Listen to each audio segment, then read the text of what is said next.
Cooking a ham steak. Smells good. I decided to use my small Texport skillet. Fits perfect in there. And because I can use a lid with this skillet. Well, there's my supper, you guys. A slightly burnt ham steak, bush beans, and Ruffles potato chips. So, I really do know how to cook. I just got distracted a little bit. I wanted to show you guys. You wouldn't even know that I just got done cooking in this pan. Look how clean that is. Same thing with utensils.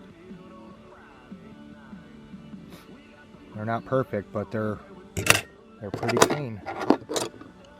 When you're in black bear country, you want to make sure that your dishes are as clean as you can get them, so you don't take the scent into your vehicle if that's what you're sleeping in, or your camper, or wherever it is you keep your cookware.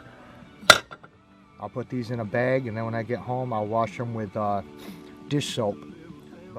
What I do, you guys, is I put the lid on my pan. It's still pretty warm. It's almost hot. And I put water in it, and I'm shaking it up. A little bit of water comes through the steam holes there. Try to cover that. Shake it up. And then what I do is I just go off into the woods. I dump it away from camp. And then I will come back and wipe it out. Okay, you guys, I dumped it out away from camp. Now I'm going to just take one of these heavy shop towels and just wipe it out real good. I just like to get them as clean as I can, so I don't leave any residue to draw in a black bear. It's eerily quiet here tonight. There's nobody around, just very, very quiet. You know, and I heard some people talking, saying that a Bigfoot was spotted up in here. I don't know how long ago. They just said a Sasquach was spotted up in here, but and no, that doesn't mean I believe it. I did hear tree knocks when I was down on the other end of the road, down at the state lands, down there. And I'm talking hard dead wood like this, you guys. Just like you had a hold of this and you beat it 2 times against a tree. That's what it sounded like. No animal makes that sound. It's something that had to be able to physically pick up a dead log and whack it against the trunk of a tree. That's what I heard down there. Now, how far away is it? Few miles. But does that mean I would see anything, hear any more? I don't know. Usually up here I hear cranes in the trees when they're calling for a mate, because there is a fishing pond around here, and the occasional owl in the distance, and sometimes the cry of a fox.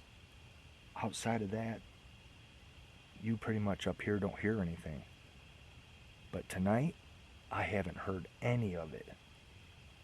No birds, no crickets, nothing.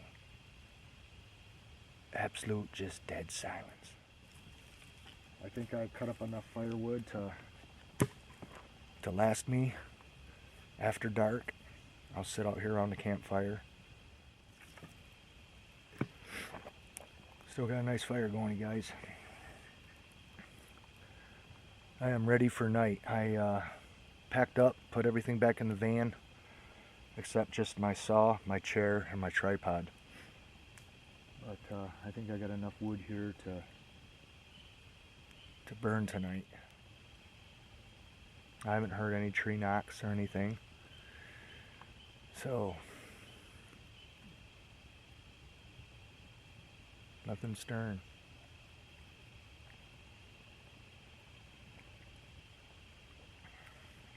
I sure hope I sleep good tonight.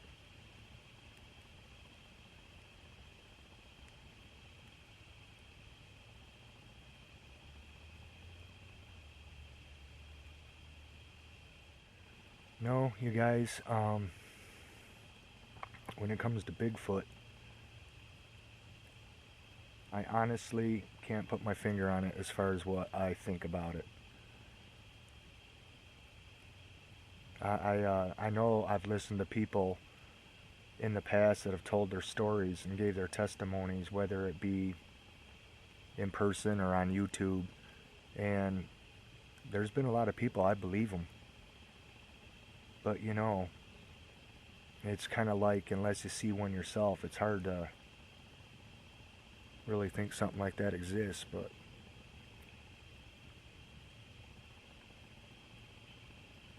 I do know one thing. I think I camp in all the right areas if I were to see one. I'm definitely in areas where if you're gonna see one, you would, you know. Because I've camped for years in remote places and outside of black bear, you know. But here's the thing. This is something that I wanted to mention, is that though I've camped all my life in every kind of situation, I never saw a black bear until I was in my 30s. Can you believe that? Out of all the years, and I've camped since I was 5 years old, it took me 25 years to see my first black bear. So that goes to show you.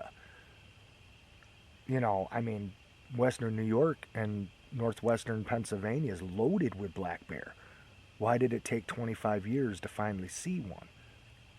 So if, to me, a black bear could be that elusive, how elusive could a Bigfoot be? Maybe it'd take 40 years to see a Bigfoot. I don't know. That just goes to show you, just because you don't see something doesn't mean it's not there. 25 years it took me to see my first black bear from the age of 5. That's crazy when you think about that. And I've camped a lot over the years. Every year since I was 5. I've been camping every single year since I was 5 years old. I don't think I've ever missed a year. Actually, I did. The year that I missed was 95 when I went to California. That was the year I didn't camp because I was out of state. Other than that, I've camped every single year. And it took me that long to see a black bear. And then the funny thing is, after I saw my first black bear, then I started seeing them on a regular basis. It's like strange. It's just weird how things work like that.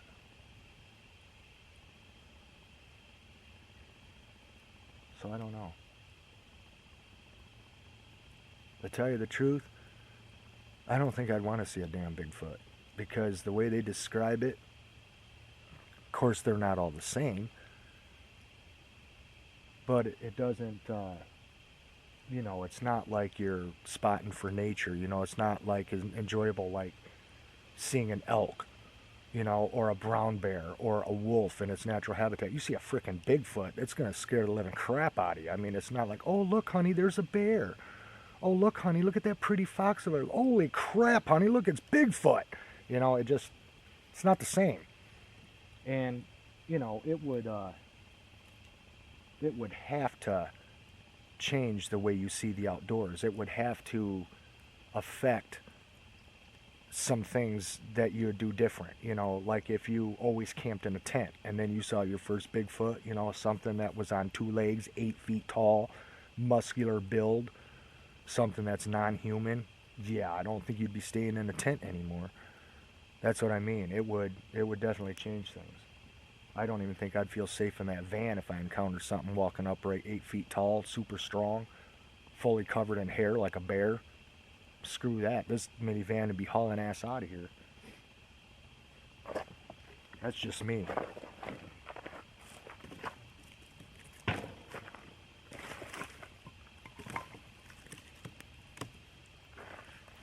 Nope, I wouldn't hang around to find out if he could get in or not.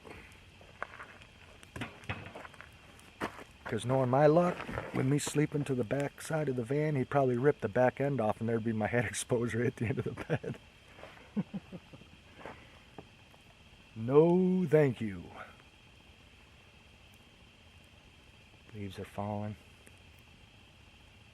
It's only going on 7 o'clock, you guys, and it's getting dark already. The days are getting shorter. Winter's coming. Days are getting shorter. I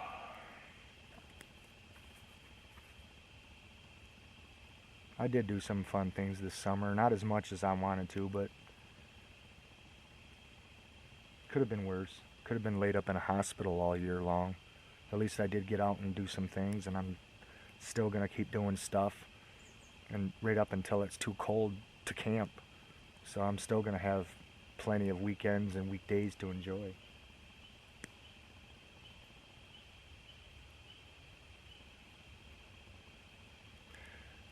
So anyway, I don't know if I'll do any more filming after it's dark, completely dark, because you guys won't see much, but I'll do a video on the van before I go to bed tonight. Maybe talk about whatever. I didn't really have any plans as far as what I was going to talk about in any of these videos. I just kind of wing it as I go. Speak off the cuff about whatever. Hope you guys don't mind.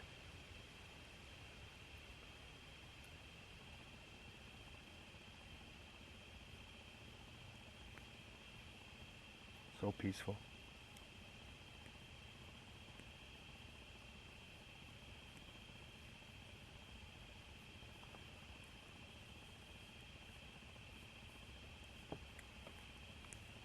Alright, you guys, I'll talk to you in a bit.